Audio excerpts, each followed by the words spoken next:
مجھے ایسے نزلے زکام نے گھیر لیا کہ میں 3 روز تک یونیورسٹی نہ جا سکی۔ چوتھے روز جب میں کلاس میں گئی تو بھی زکام کی باقیات باقی تھے۔ لیکچر کے اختتام پر جب میں کلاس سے نکلی تو رضا حیات خان کوریڈور میں جیسے کسی کے انتظار میں کھڑے تھے۔ ایک لمحے کو مجھے اس پر رشک آیا جس کے انتظار میں وہ تھے۔ ان لمحوں کے انتظار نے اس نامعلوم شخص کو کتنا معتبر کر دیا تھا۔ حلیمہ داؤد، کدھر تھی آپ؟ میں آپ کا انتظار کر رہا تھا۔ میں ان کے قریب سے گزرنے لگی تو وہ مسکرا کر میری طرف بڑھے۔ میں ٹھٹک کر رک گئی۔ وہ میرا انتظار کر رہے تھے؟ جی پروفیسر۔ میں سانس روکے انہیں دیکھے گئی۔ وہ میرے بالکل سامنے آ رکے۔ ان کے شاندار وجود سے کسی قیمتی پرفیوم کی محصور کن مہک اٹھ رہی تھی۔ 3 دن کدھر غائب رہی؟ میں تو پریشان ہی ہو گیا۔ میں ذرا فلو ہو گیا تھا۔ اپنا خیال رکھا کرو، اسٹوڈنٹ کو بیمار نہیں پڑنا چاہیے، اور اتنے برائٹ اسٹوڈنٹ کو تو ہرگز نہیں۔ وہ مسکرا کر دھیمے لہجے میں کہہ کر پلٹ گئے اور حلیمہ داؤد اپنے 7 رنگی بلبلے میں مقید فضا میں تیرنے لگی۔ زورین کہتا تھا کہ وہ فرشتہ ہے۔ مجھے لگتا تھا وہ کوئی یونانی دیوتا ہے جو آسمانوں سے اترا ہے، مگر شاید وہ اس سے بڑھ کر کچھ اور ہے۔ وہ ساحر تھے۔ ان کے ایک اشارے پر بل کھاتی رسیاں سانپ بن جاتی تھیں اور مجھے سحر کہاں آتے تھے۔ ان دنوں مجھے لگتا تھا کہ دنیا میرے بلبلے کے آس پاس کہیں تحلیل ہو گئی ہے، سب فنا ہو چکا ہے، اور اگر کچھ باقی ہے تو میرا انتظار۔ ہر روز رضا حیات خان کی کلاس کا انتظار، انہیں ایک نظر دیکھنے، ان کی ایک مسکراہٹ حاصل کرنے کا انتظار، اور پھر کلاس کے اختتام کے بعد اگلے روز کلاس کا انتظار شروع۔ کبھی وہ مجھے دیکھتے، کبھی مسکرا بھی دیتے، اور کبھی وہ اپنے ارد گرد لگے جھمگٹے میں اتنے مصروف ہوتے کہ انہیں میں دکھائی نہ دیتی۔ وہ دن میرے لیے بہت اذیت ناک ہوتا تھا جب ان کی نگاہ میری جانب نہ اٹھتی۔ اس دن مجھے کچھ بھی اچھا نہیں لگتا تھا۔ میں عجیب بیزاریت کی لپیٹ میں رہتی تھی۔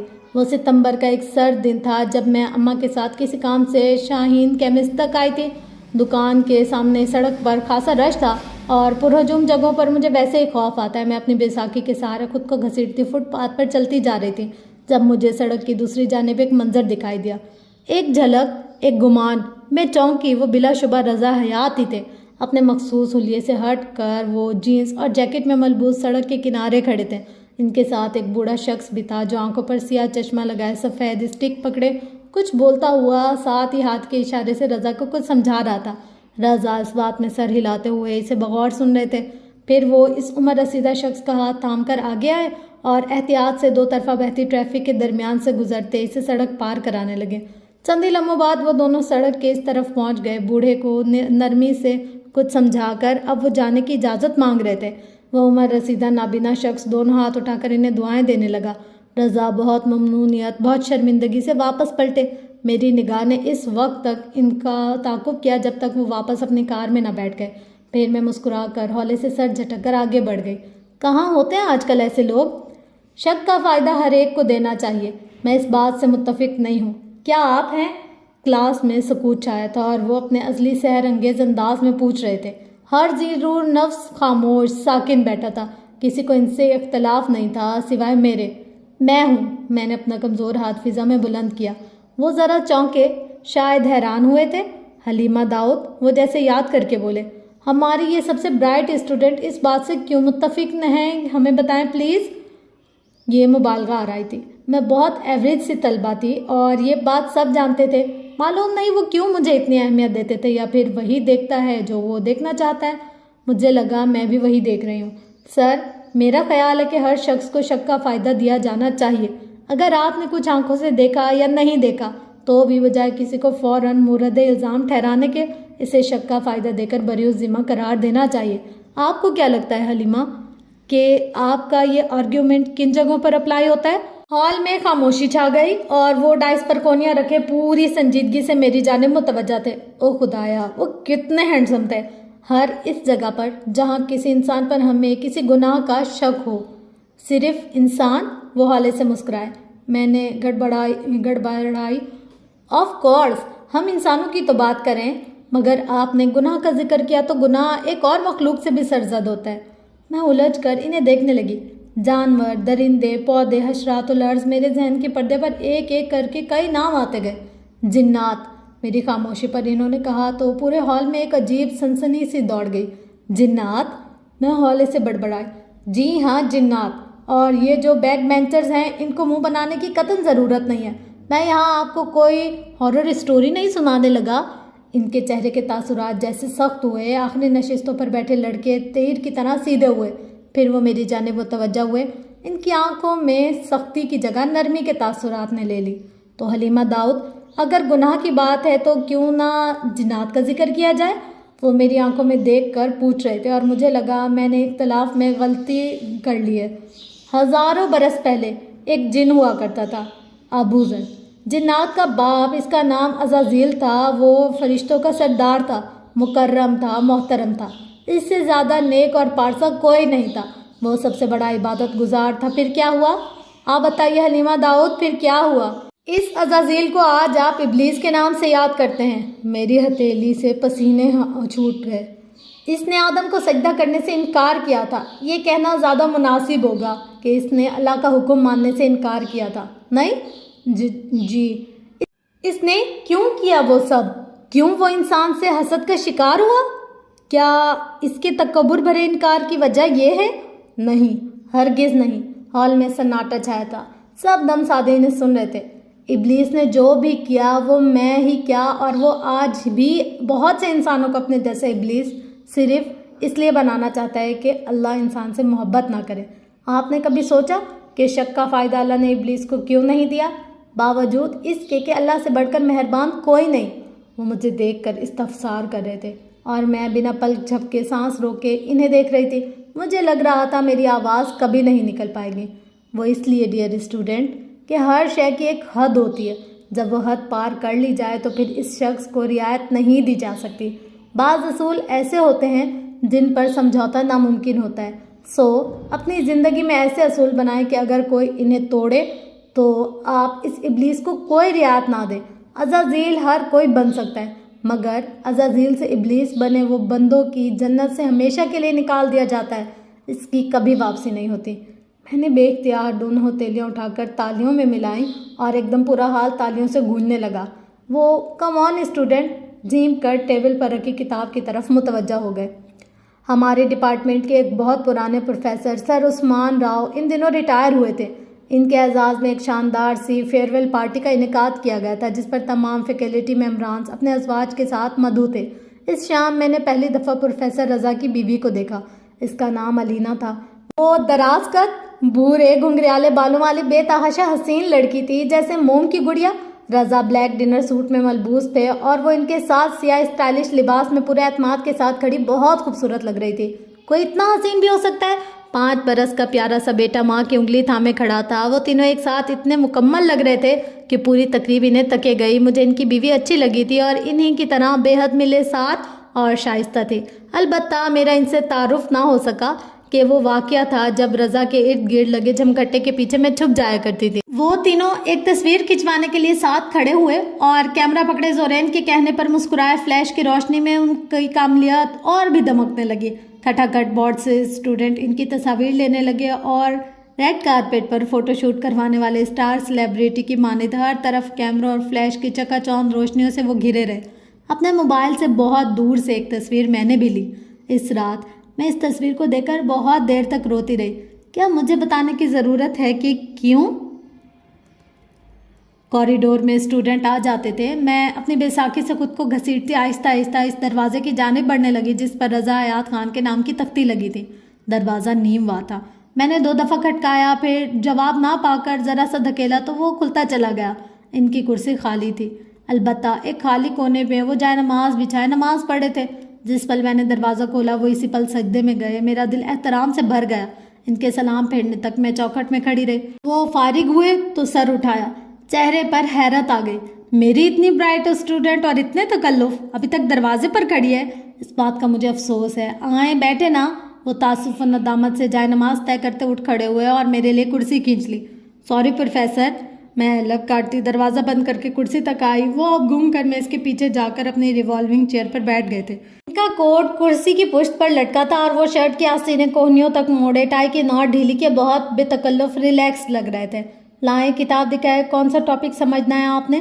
وہ میرے ہاتھ سے کتاب لے کر پلٹنے لگے۔ صبح کلاس کے بعد جب میں نے انہیں بتایا کہ مجھے ایک موضوع سمجھنے میں دشواری ہے، انہوں نے فوراً مجھے 1 بجے اپنے آفس میں ملنے کا کہا۔ تو اس میں کیا سمجھ نہیں آیا آپ کو؟ وہ مطلوبہ ٹاپک نکال کر سوال کر رہے تھے اور وہ اس پر پورے اسرار نگاہ دوڑاتے ہوئے پوچھ رہے تھے، سر یہاں سے آگے۔ میں آگے ہو کر انگلی رکھ کر بتانے لگی۔ بمشکل 10 منٹ لگے انہیں مجھے سمجھانے میں اور ساری باتیں میری سمجھ میں آ گئیں۔ اب بتائیں چائے لیں گی یا کافی؟ کتاب ایک طرف کر کے انہوں نے میری طرف دیکھا۔ دونوں نہیں۔ پھر جوس تو لیں گی نا؟ وہ اٹھے اور سائڈ پر رکھی ٹی ٹرے سے ایک کین اٹھا کر کھولا اور ایک شیشے کے گلاس میں انڈیلا۔ تھینک یو، آپ کی وائف بہت اچھی ہیں پروفیسر۔ میں نے اورنج جوس کا ایک گھونٹ بھر کر گلاس میز پر رکھا۔ جانے بھی دو حلیمہ داؤد، انہوں نے ایک اسی مسکراہٹ کے ساتھ سر جھٹکا۔ میں شل رہ گئی۔ کیوں پروفیسر، کیا ہوا؟ اچھی مسلمان لڑکی وہ ہوتی ہے جو سر ڈھانپے، حجاب پہنے۔ اب آپ ہیں، مجھے آپ بالکل اپنی چھوٹی بہن کی طرح لگتی ہے، اور سر ڈھکے تو آپ بہت اچھی لگتی ہیں، مگر میری بیوی؟ ایک تلخ مسکراہٹ ان کے چہرے پر بکھر گئی۔ میری بیوی میری نہیں مانتی۔ ان کا مجھے اپنی چھوٹی بہن کہنا مجھے معتبر کر گیا کہ ان کی بیوی کا رویہ دکھی۔ وہ ایسے کیوں کرتی ہے؟ غرور، اپنی ذات کا زوم، کچھ اپنے باپ کی دولت کا تکبر۔ ایک عام سے پروفیسر سے اتنے بڑے باپ کی بیٹی شادی کرے گی تو وہ برابری پر تو کبھی نہیں آ سکے گی نا۔ ارینج میرج تھی۔ میں اس وقت سب کچھ سوچنا چاہتی تھی سوائے اس کے کہ میں بہت پرسنل ہو رہی ہوں۔ Love marriage. دور کے لڈو۔ ان کا وجیہ چہرہ حزن و اداسی سے پر تھا۔ میرا دل کٹنے لگا۔ میں آپ کے لیے کچھ کر سکتی ہوں؟ پتہ نہیں حلیمہ، میں اپنے لیے خود بھی کچھ نہیں کر سکتا، تم کیا کرو گی؟ بعض دفعہ زندگی ایک مقام پر ٹھہر جاتی ہے، سمجھ نہیں آتا کہ کس طرف کو نکلے، آگے یا پیچھے۔ ایسے میں اگر کوئی دل کا بوجھ ہلکا کرے تو اچھا لگتا ہے۔ تم سے بات کر کے بھی اچھا لگا، اللہ تمہیں خوش رکھے۔ پھر وہ میرے ساتھ ہلکی پھلکی دوسری باتیں کرنے لگے۔ وہ ساتھ میری زندگی کی سب سے قیمتی متاع بن گئی۔ ان کے آفس سے نکلتے وقت میرے ارد گرد میرا سترنگی بلبلا تن چکا تھا۔ میں اسے میں مقید فضا میں تیرتی رہی۔ میں جاگتی آنکھوں سے دن کی روشنی میں پہلی بار اپنا یاور بن گئی تھی۔ اس روز میں نے پہلی دفعہ ایک بچھڑا بنایا تھا، البتہ یہ بات میں اس وقت نہیں جانتی تھی۔ گھر پہنچی تو اماں رو رہی تھی۔ ماموں آج بہت سی باتیں سنا کر گئے تھے، ان کی مطلوبہ رقم کا انتظام نہیں ہو سکا تھا۔ وہ اب مجھے اور اماں کو سامان سمیت مکان سے باہر پھینکنے کی دھمکی دے کر گئے تھے۔ خون سفید ہو گیا ہے کرامت بھائی کا۔ اماں کو ماں جائے کی بے حسی لڑا رہی تھی۔ میرا دل بھی دکھ میں گر گیا تھا۔ عجیب مایوسی کا عالم تھا۔ پریشانی کے باعث رات میں اماں کی حالت بگڑ گئی تھی۔ بخار نے ایسا آن گھیرا کہ غشی کے دورے پڑنے لگے۔ رات کے تیسرے پہر وہ بمشکل دوا لے کر کچھ سنبھلی تو میں باہر برآمدے میں آ بیٹھی۔ میرا دم گھٹ رہا تھا۔ پریشانی ہر مسئلے کے آخر میں اگر مجھے کوئی ایک شخص نظر آتا جو میری مدد کر سکے تو وہ رضا حیات تھے۔ کیسے اور کیوں میں نہیں جانتی۔ صبح کے 4 بجے آخر دل کے ہاتھوں ہار کر میں نے موبائل اٹھایا اور رضا کا نمبر ملایا جو انہوں نے مجھے آفس میں دیا تھا۔ دوسری گھنٹی پر فون ریسیو کر لیا گیا۔ حلیمہ داؤد نے اتنی جلدی مجھے کیسے یاد کر لیا؟ وہ اتنا حشاش بشاش تھے کہ لمحے بھر کو اپنا مسئلہ بھول گئی۔ آپ جاگے ہوئے تھے؟ ہاں، ابھی تہجد پڑھ کر فارغ ہوا تھا۔ تم بتاؤ کیسی ہو؟ جواباً میں نے کچھ کہنے کے لیے لب کھولے تو دل بھر آیا، گلا رون گیا۔ حلیمہ تم رو رہی ہو؟ وہ فکر مند ہو گئے تھے۔ میں آنسو اور سسکیوں میں سب کہتی چلی گئی۔ آخر میں وہ دھیرے سے ہنسے۔ اتنی سی بات؟ اور میں سمجھا کہ پتہ نہیں کیا ہو گیا۔ یہ اتنی سی بات نہیں ہے۔ ہے، بالکل ہے، اور یہ مسئلہ صبح تک حل ہو جائے گا۔ ویسے کدھر رہتے تمہارے ماموں؟ بے خیالی میں نے ماموں کا ایڈریس اور نمبر دے دیا۔ پتہ نہیں وہ ان کو کیسے سمجھائیں گے، بس صبح تک میں سب ٹھیک کر لوں گا۔ اچھا بتاؤ، تم نے رات سے کچھ کھایا یا نہیں؟ نہیں۔ پھر میں ہولڈ کرتا ہوں، جاؤ کچن میں اور کچھ پلیٹ میں لے کر آؤ، پھر باتیں کرتے ہیں۔ اچھا۔ میں نے فون رکھا اور مسکراتے ہوئے کچن میں چلی گئی۔ مجھے اپنے بھاری کندھے ہلکے ہوتے ہوئے محسوس ہو رہے تھے۔ اس صبح ہم نے بہت سی باتیں کی، بچپن کی، اسکول کے زمانے کی، اپنی فیملیز کی، گھر، دوستوں کی۔ مجھے وہ بھی اپنی طرح اکیلے اور اندر زمانے کے ڈسے ہوئے لگے۔ میں بہت آہستہ ان کے بہت قریب ہو گئی۔ اور پھر اس صبح وہ یونیورسٹی نہیں آئے۔ شام میں ماموں نے اماں کو شکریہ کا فون کیا کہ ان کو ہمارے بھیجے بندے نے پیسے ادا کر دیے تھے۔ اماں حیران تھی، ان کو تو نہیں، البتہ مجھے ضرور کہا۔ کس نے ادا کیے پیسے؟ ایک دوست نے مدد کی ہے، میں اسے دے دوں گی۔ مگر آپ آم کھائیں، پیڑ کیوں گنتی ہیں؟ چپ ہو گئی۔ مگر اگلے روز جب میں نے رضا سے واپسی کی بات کی تو وہ ارے چھوڑو کہہ کر بات ٹال گئے۔ میں نے اصرار کیا تو وہ شرمندہ ہونے لگے۔ اگر اب تم نے پیسوں کی کوئی بات کی تو میں سمجھوں گا حلیمہ داؤد کہ میری سب سے برائٹ اسٹوڈنٹ نہیں ہے، اور پھر میں نے پیسوں کی کوئی بات نہیں کی۔ مگر واقعی دیکھیں، میں واقعی پیسوں کی کوئی بات نہیں کر رہی تھی۔ پھر کیوں چند روز بعد مجھے علم ہوا کہ سب سے برائٹ اسٹوڈنٹ میں نہیں ہوں۔ یا شاید رہی نہیں. کیوں نہیں رہی اور کب سے نہیں رہی؟ ہاں، تب سے جب فلزا ابراہیم ہماری زندگیوں میں آ گئی. فلزا وہ ہیرا جو ڈھلتا نہیں، صرف ٹوٹتا ہے. ایک دفعہ ٹوٹے تو پھر کبھی جڑ نہیں سکتا. فلزا ابراہیم، نائس نیم. مگر کلاس کو یہ بتائیں کہ فلزا کا مطلب کیا ہوتا ہے؟ پوری کلاس میں سناٹا چھایا ہوا تھا اور بہت سی نگاہیں رشک حسد سے رضا حیات کے مخاطب کو دیکھ رہی تھی. وہ لیٹ ایڈمیشن تھی، دیر سے آنے والی مگر چھا جانے والوں میں سے تھی. کامنی سی لڑکی، بے حد گوری ملائم جلد اور لمبی آنکھوں کی مالک. اس کے بال کمر تک گرتے تھے، سیدھے سلکی سیاہ بال، اور وہ ہمیشہ انہیں سمیٹ کر دائیں کندھے پر آگے کو ڈال دیتی تھی. اس کا لباس بھی بہت جدید تراش خراش کا ہوتا تھا، بے باک سا، آستین غائب، کھلا گلا اور گردن سے لپٹا ہوا دوپٹہ. وہ بہت خوبصورت تھی، نازک سی، کسی اد کھلے پھول کی مانند جسے چھونے سے بھی میلے ہونے کا خدشہ ہو. فلزا یعنی ڈائمنڈ. وہ اپنی نازک لمبی گردن فخر سے اٹھائے بولی تو رضا حیات دھیرے سے مسکرائے. ڈائمنڈ جو ڈھلتا نہیں، صرف ٹوٹتا ہے، اور اگر ایک دفعہ ٹوٹے تو پھر کبھی نہیں جڑتا. پورا اعتماد طریقے سے بولی. آپ نے اتنا لیٹ ایڈمیشن کیوں لیا فلزا؟ جواباً فلزا نے نزاکت سے شانے اچکائے. اس کے شانے اچکانے کا انداز ایک منفرد سا تھا. موڈ نہیں بنا بس. چلیں اچھا ہے، اب موڈ بن گیا تو کلاس میں فلزا ابراہیم سے بات کی جائے، ہمارے مستقبل کی برائٹ اسٹوڈنٹ. میں بری طرح چونکی مگر رضا حیات میری طرف دیکھ ہی نہیں رہے تھے. وہ فلزا کی جانب متوجہ تھے. آج مجھے ان کی نگاہوں سے اوجھل کر کے کسی ہجوم کی ضرورت نہیں تھی. فلزا پورے ہجوم پر بھاری تھی مگر میں فیصلہ نہ کر سکی کہ مجھے فلزا اچھی لگی ہے یا بری. لیکن یہ طے تھا کہ وہ میری جگہ لے چکی تھی. کلاس کے دوران وہ لیکچر کم نوٹ کرتی اور تیکھے سوال زیادہ کرتی. لیکچر کا زیادہ تر وقت رضا اس کے ہر سوال کا پورے تحمل سے جواب دینے میں گزار دیتے. وہ انہیں زج کرنے کا کوئی موقع ہاتھ سے نہ جانے دیتی. اس کے بعد سوالوں میں کوئی سینس نہ ہوتا. بندر کی دم کیوں ہوتی ہے سر حیات؟ میں حیرانی سے سوچتی کہ اس بے تکے سوال کا کیا جواب ہو سکتا ہے. کیونکہ بندر کو درختوں سے لٹکنا ہوتا ہے، سو وہ اپنی دم کو شاخوں پر رول کر کے لٹکتا ہے.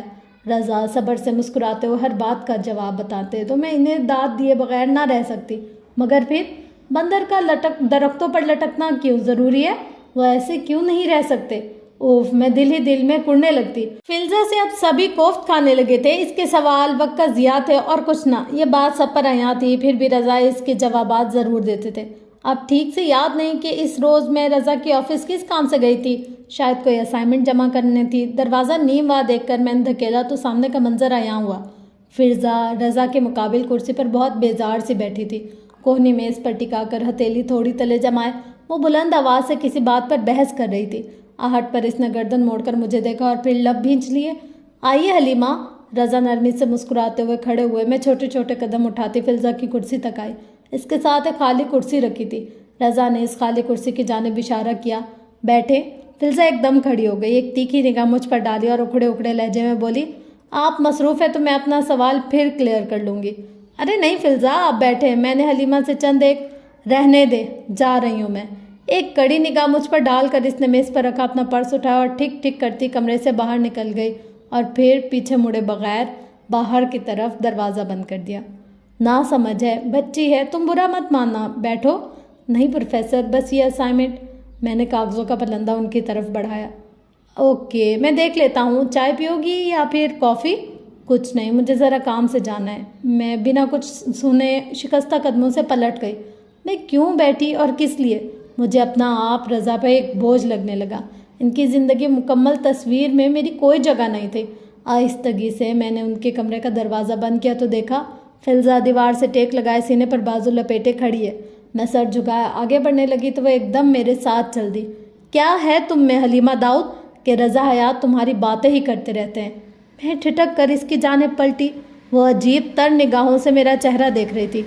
حلیمہ یہ ہے، حلیمہ وہ ہے. انہیں حلیمہ آگے اور پیچھے کچھ دکھائی نہیں دیتا. مجھے لگتا ہے جب تک تم ہو وہ میری طرف کبھی نہیں دیکھ سکیں گے. اس کے لہجے میں اتنا کرب اور دکھ تھا کہ میں دنگ رہ گئے. فلزا، میرا اور تمہارا کیا مقابلہ ہے نا، تبھی تو وہ میری ہر شے کو تم سے ریلیٹ کرتے ہیں. میں کیا کروں کہ میں تم جیسی بن جاؤں حلیمہ؟ پھر اس نے میرے دونوں ہاتھ تھام لیے. مجھے اپنے جیسا بنا دو حلیمہ داؤد. شاید مجھے ایک نظر دیکھ لے وہ. مجھے لگا اس کی لمبی آنکھوں میں نمی تھی. اس وقت اس کے چہرے پر ایسی بے بسی تھی، اتنا کرب تھا کہ میں یک ٹک اسے دیکھی گئی. زندگی میں پہلی دفعہ وہ مجھے بری نہیں لگی۔ اچھا میرا ہاتھ چھوڑو، لوگ دیکھ رہے ہیں، آؤ بیٹھ کر بات کرتے ہیں۔ میں آگے چل دی۔ وہ نخریلی نازک مزاج شاہانہ سی لڑکی سر جھکائے میرے پیچھے ہولی۔ اس ہیرے کو توڑنے کی ضرورت نہیں تھی کہ وہ پہلے سے ہی ٹوٹا ہوا تھا۔ اس کی روح، دل اور احساسات سب ٹوٹ پھوٹ کا شکار تھے۔ وہ نہیں تھی جو کلاس میں لگتی تھی۔ وہ رضا کو زج کرنے کے لیے سوال نہیں کرتی تھی۔ وہ وقت ضائع کرنے کے لیے بحثیں نہیں کرتی تھی۔ وہ تو صرف توجہ کی طالب تھی۔ اسے رضا کی توجہ چاہیے تھی۔ اسے صرف ان کی اپنے لیے کہی گئی چند باتیں چاہیے تھیں۔ اس کے والدین آسٹریلیا میں تھے۔ وہ پڑھنے کے لیے پاکستان آئی تھی۔ پڑھنے کے لیے عموماً لوگ پاکستان سے آسٹریلیا جاتے ہیں، مگر فلزا کا ہر کام الٹا ہوتا تھا۔ وہ والدین سے دور رہنے کے لیے ادھر اپنی خالہ کے پاس رہنے آئی تھی۔ پڑھائی کا تو صرف بہانہ تھا۔ اس کے پیرنٹس کی آپس میں کبھی بنی ہی نہیں تھی اور نہ بننے کا امکان تھا۔ وہ ان کی روز روز کی بک بک سے ذہنی مریض بن گئی تھی۔ اور پھر ادھر ارسل تھا، اس کا رازدار اور اس کے عشق میں پاگل، مگر فلزا کو اس کی نفرت کی حد تک خوف تھی۔ وہ سارا وقت ارسل سے دور بھاگنے کی کوشش کرتی تھی، مگر اس کی آتش عشق بھڑکتی جا رہی تھی۔ شادی پہ اصرار سے لے کر مووی پہ ساتھ لے جانے تک ارسل ہر بات پہ اس کی منت کرتا اور وہ لگاتار نہ کرتی رہتی۔ اب تو اس کا گھر جانے کا دل ہی نہیں چاہتا تھا۔ وہ توجہ کی طالب تھی اور من چاہی توجہ تو اسے کبھی حاصل ہی نہیں ہوئی تھی۔ صرف ایک شخص دے سکتا تھا اسے وہ سب کچھ، رضا حیات خان۔ مجھے ہر طرف رضا کا چہرہ نظر آتا ہے، ہر دیوار، ہر کھڑکی، ہر درخت پہ۔ میں آسمان کو دیکھوں تو بھی وہ نظر آتا ہے۔ ایک دن میں ان کی کیمپس میں نہ دیکھوں تو میری سانس بند ہونے لگتی ہے۔ میں کیا کروں حلیمہ؟ اور مجھے جو لگتا تھا کہ اس مرض عشق میں اکیلی مبتلا ہوں تو غلط لگتا تھا۔ وہ بھی میری جیسی ہی تھی۔ اس روز ہم دونوں دوست بن گئے، ایک قطن بھدا سا جوڑ، مگر خیر جوڑ تو بن گیا۔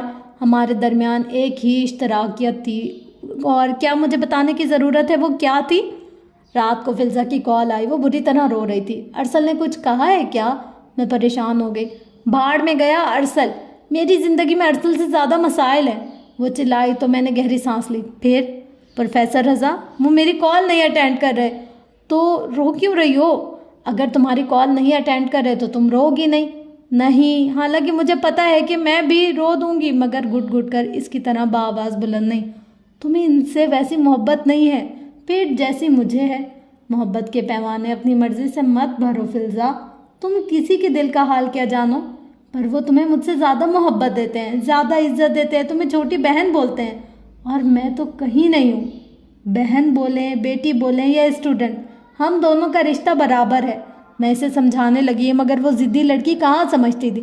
پتہ ہے حلیمہ، میری امی میرے ابو سے بہت لڑتی تھی، تو انہیں کہتی تھی کہ سب مرد ایک جیسے ہوتے ہیں، اور تب میں سوچتی تھی شاید واقعی ایسا ہی ہے، مگر اب رضا سے مل کر مجھے لگتا ہے کہ سب مرد ایک جیسے نہیں ہوتے، کچھ مرد رضا جیسے بھی ہوتے ہیں، عورت کو احترام اور عزت دینے والے، نگاہیں جھکا کر رکھنے والے، مضبوط کردار کے سچے مرد۔ بالکل۔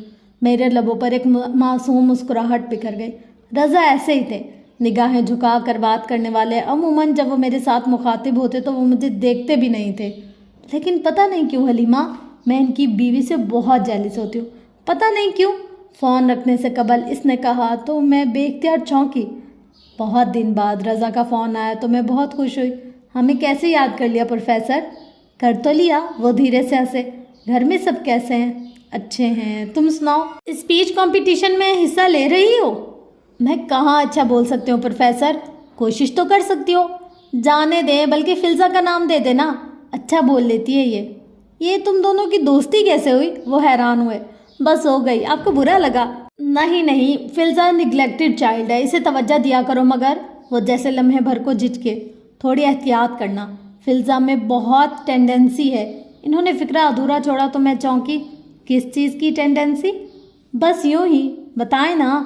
بس یہی جھوٹ بولنے کی، باتیں گھڑنے کی۔ ریئلی؟ میں شاکڈ رہ گئی۔ آپ کو کیسے پتا؟ مجھے پتا ہے، اس نے مجھے اپنے کزن کے بارے میں بتایا تو۔ ارسل؟ ہاں ارسل، وہ دھیرے سے ہنسے۔ کیوں؟ ارسل کیا اس کو اس طرح پسند نہیں کرتا جیسے وہ دعویٰ کرتی ہے؟ حلیمہ داؤد، تم بہت سیدھی ہو۔ انہوں نے گہری سانس لی۔ تم نے اس کی ارسل والی بات کا یقین کر لیا؟ کیوں نہ کرتی؟ حلیمہ، ارسل کوئی نہیں ہے، فلزا کا خالہ زاد کزن نہیں ہے، اس کی خالہ تو سنگل ہے، میریڈ ہی نہیں ہے وہ۔ کیا؟ میں ششد رہ گئی۔ اس کے اندر باتیں گھڑنے کی بہت گنجائش ہے، ذرا احتیاط کرنا، وہ بس توجہ لینے کے لیے ایسا کرتی ہے۔ اچھا، میں نے فون بند کیا اور سوچ میں پڑ گئی۔